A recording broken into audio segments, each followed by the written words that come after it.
زمانہ ہے، فساد کا زمانہ ہے، ہر کوئی اپنے آپ کو وقت کا علامہ ظاہر کرتا ہے، اپنی رائے کو، اپنے دماغ کی خرافات کو لا کر کے شریعت میں فٹ کرنا چاہتا ہے۔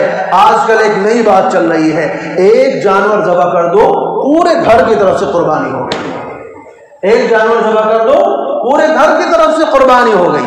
یہ آج کل کے واٹس ایپوں میں چل رہا ہے، حالانکہ اس میں دو حدیثیں بیان کی جاتی ہیں۔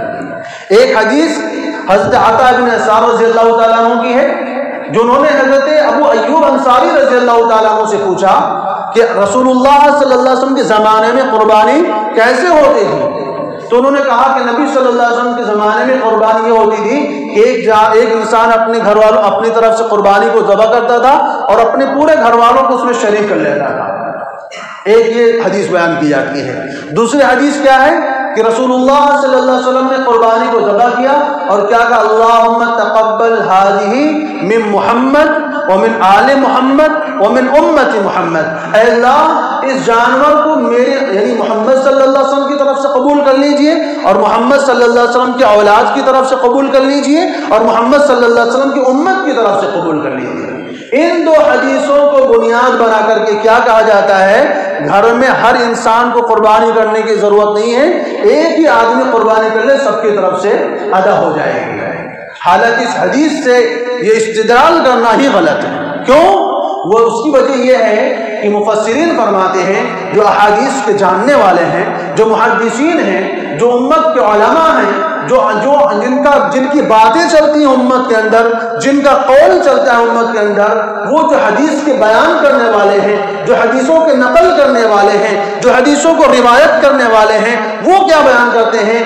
فرماتے ہیں کہ اس حدیث کا مقصد کیا ہے کہ اپنے ثواب میں لوگوں کو شریک کر لیتا تھا۔ مختلف مفسرین محدثین کا یہ قول ہے کہ اس حدیث کا مطلب کیا ہے، انما یشرک فی الاجر والثواب، فرمایا یہ ثواب میں شریک کرنا مراد ہے۔ ابو ایوب انصاری رضی اللہ تعالیٰ عنہ نے جو یہ بات بیان فرمائی وہ اس لیے بیان فرمائی، آپ جانتے ہیں صحابہ کرام کے زمانے میں جو ابتداء کا زمانہ تھا، اس زمانے میں صحابہ کرام کے پاس وسعت نہیں ہوتی تھی، گھر میں کھانے کے لیے سامان نہیں ہوتا تھا، قربانی کہاں سے واجب ہوتی؟ گھر میں کسی ایک کے پاس مال ہوتا تھا، اس پر قربانی واجب ہو جاتی تھی۔ اب وہ بندہ کیا کرتا تھا، بھائی چلو میرا گھر میں کوئی کسی کے پاس قربانی کا نہیں ہے اور میں قربانی کر رہا ہوں، چلو میں اپنے ثواب میں سب لوگوں کو شامل کر لیتا ہوں۔ تو اس ثواب میں شرکت کرنا مراد تھا، قربانی میں شرکت مراد نہیں تھی۔ ایسی جو رسول اللہ صلی اللہ علیہ وسلم نے فرمایا کہ اس کو میری طرف سے، میری اولاد کی طرف سے اور میری امت کی طرف سے قبول فرما لے، تو کیا مطلب ہے؟ اب امت کو قربانی نہیں کرنی چاہیے، نبی نے تو پہلی امت کے نام سے قربانی کر دی نا، اب قربانی کرنے کی امت کو کیا ضرورت ہے؟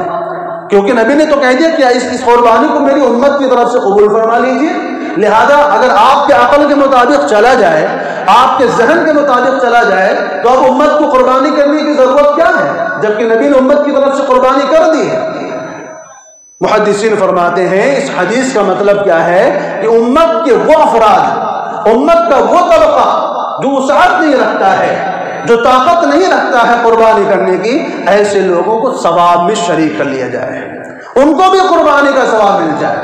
ورنہ احادیث اور قرآن سے اور فقہا کے اجماع سے یہ بات ثابت ہے کہ قربانی ہر صاحب نصاب پر واجب ہے۔ اگر گھر میں 10 افراد ہیں، 10 کے 10 صاحب نصاب ہیں، اور آج کل کا جو نصاب ہے، ابھی کل میں نے جو اندازہ لگایا، تقریباً 37,900 روپے، 37,900 روپے اگر کسی کے پاس ہیں، سونے کی شکل میں ہو، چاندی کی شکل میں ہو، سامان تجارت ہو، یا ضرورت سے زائد سامان ہو۔ ضرورت سے زائد سامان کیا ہوتا ہے؟ حاجت اصلیہ ان چیزوں کو کہا جاتا ہے جو انسان کی جان کی اور عزت کی حفاظت کے لیے ضروری ہے، جیسے گھر چاہیے، جان کی حفاظت کرنا ہے، صحت کی حفاظت کرنا ہے، گھر چاہیے، دکان جو ہے گھر کے لیے کھانا پینا بھی چاہیے، کپڑا چاہیے، لباس چاہیے، انسان کی ضرورت ہے کہیں آنا جانا تو اس کے لیے گاڑی چاہیے. یہ ساری چیزیں انسانی ضرورتیں ہیں. ان چیزوں کو نصاب میں شامل نہیں کیا جائے گا، ان چیزوں کو نصاب سے الگ کیا جائے گا. لیکن اس کے علاوہ بھی گھر میں بہت سارے سامان ایسے ہوتے ہیں جو انسان کی ضرورت کے نہیں ہوتے ہیں. اس میں علماء نے ٹی وی وغیرہ کو بھی شامل فرمایا ہے. یہ انسانی ضرورت کی چیزیں نہیں ہیں. انسانی ضرورت کا مطلب وہ ہے کہ وہ چیز جس سے انسان کی جان کی حفاظت ہوتی. کھانا نہیں کھائے گا تو مر جائے گا، گھر نہیں ہوگا تو جان کی حفاظت خطرہ ہے، جان کی حفاظت نہیں ہو پائے گی. لباس نہیں پہنے گا، موسم کی مار سے مر جائے گا. تو ایسی چیزیں جو انسان کی جان کی حفاظت کریں یا مال کی جو عزت آبرو کی حفاظت کریں، وہ چیزیں انسان کی ضرورت میں شامل ہوتی ہیں. اور جو چیزیں ان چیزوں کے علاوہ ہیں وہ چیزیں انسان کی ضرورت میں شامل نہیں ہوتی ہیں. ان چیزوں کو بھی نصاب میں شامل کیا جائے گا.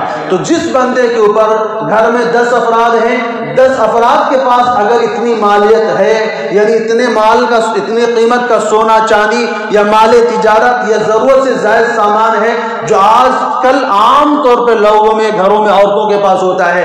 آج کل کا دستور کیا ہے، میں اس سے پہلے بھی بتا چکا ہوں کہ لوگ کیا کہتے ہیں، اس سال اپنے نام سے قربانی کر دیں گے، اگلے سال ابا کے نام سے کر دیں گے، پھر بیوی کے نام سے کر دیں گے، پھر بیٹے کے نام سے کر دیں گے. اب کہتے ہیں ہم نے 10 سال سے قربانی کر دی، سب کا پورا ہو گیا، اب قربانی نہیں کرنا ہے.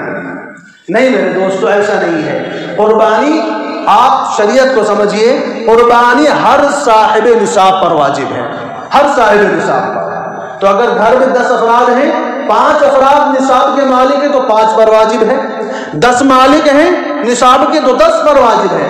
اگر ایک ہی آدمی مالک ہے تو ایک ہی پر واجب ہے. آپ جانتے ہیں صحابہ کرام کے زمانے میں لوگوں کے پاس مال دولت نہیں ہوتا تھا. اس زمانے میں لوگوں کے پاس اتنی پیسے نہیں ہوتے. صحابہ کہتے ہم ایک کپڑے میں زندگی گزارتے تھے. کبھی ایسا ہوتا تھا کہ میاں بیوی دونوں کے پاس ملا کر کے ایک ہی کپڑا ہوتا تھا. بیوی کپڑا پہن کر کے نماز پڑھتی تھی تو گھر میں گڈھا کھود کر کے رکھتے تھے، شوہر جا کر کے اس میں چھپ جاتا تھا گڈھے میں اپنے سطر کو چھپانے کے لیے. جب شوہر نماز پڑھتا تھا تو بیوی جا کے گڈھے میں چھپ جاتی تھی. اب ایسے لوگوں کے اوپر قربانی کہاں سے واجب ہوگی؟ ظاہر سی بات ہے. تو یہ فتنوں کے اندر زمانے میں فتنوں کے چکر میں نہیں پڑنا. آپ جو بھی مسئلہ معلوم کرنا ہو یہ ٹی وی کے علماء سے اور انٹرنیٹ کے علماء سے نہیں معلوم کرنا. آپ کے جو مستند علماء ہیں جنہوں نے کتابوں سے علم حاصل کیا ہے، اساتذہ سے پڑھ کر علم حاصل کیا ہے. میرے دوستوں کتابوں میں یہاں تک لکھا ہے اگر کوئی انسان محض اپنے مطالعے سے، اپنے ذہن کے مطالعے سے کتابوں کو مطالعہ کر کے لوگوں کے سامنے مسئلہ بیان کیا ہے، علماء نے لکھا ہے، علامہ نووی رحمۃ اللہ علیہ کا مقولہ ہے، یا حافظ ابن حجر رحمۃ اللہ علیہ جو بہت بڑے محدث ہیں، شافعی علماء میں سے ہیں، فرماتے ہیں ایسے آدمی کی پکڑ کے خود کٹائی کی جائے جو بغیر کسی استاد سے سیکھے، بغیر کسی کو معلم بنائے، محض اپنے مطالعے سے. کہیں قرآن تو بہت آسان ہے، اپنے مطالعے سے ہم مسئلہ بیان کریں گے. ایسے لوگوں کا کیا فرمایا، ان کی کٹائی کی جائے، ان کو مار لگائی جائے اور اتنا مارا جائے کہ دوسروں کے لیے عبرت ہو جائے. تو ایسے لوگ جب آ کر کے حدیثیں بیان کرتے ہیں پھر امت کے اندر یہ فتنے ہوتے ہیں. بھئی قرآن اور حدیث کو یتیم تھوڑی ہے، امت ایک زمانے سے سیکھتی چلی آ رہی ہے، ایک سلسلہ ہے، ایک تسلسل ہے علماء کا. نبی صلی اللہ علیہ وسلم کے زمانے سے تابعین آتے ہیں، تابعین آتے ہیں، ائمہ مجتہدین آتے ہیں، محدثین آتے ہیں. یہ سارے کے سارے ایک تسلسل ہے جو استاد در استاد یہ شریعت کو سیکھ کر کے ہمارے تک پہنچایا گیا ہے. اور ایسے لوگوں کی باتوں کو قبول نہیں کیا گیا ہے جو اپنے ذہن کے مطالعے سے لوگوں کے سامنے باتیں بیان کرتے ہیں. اس لیے میں نے عرض یہ کیا کہ جو اس طرح کی باتیں آتی ہیں کہ ایک ہی قربانی سب کی طرف سے کافی ہے، ایسا کچھ بھی نہیں ہے. علماء امت کا اس بات پر اتفاق ہے، اجماع ہے، پورے کے پورے امت کے علماء کا اس بات پر اجماع ہے کہ قربانی ہر صاحب نصاب پر واجب ہے. اگر گھر میں 10 افراد صاحب نصاب ہیں تو 10 کے 10 پر قربانی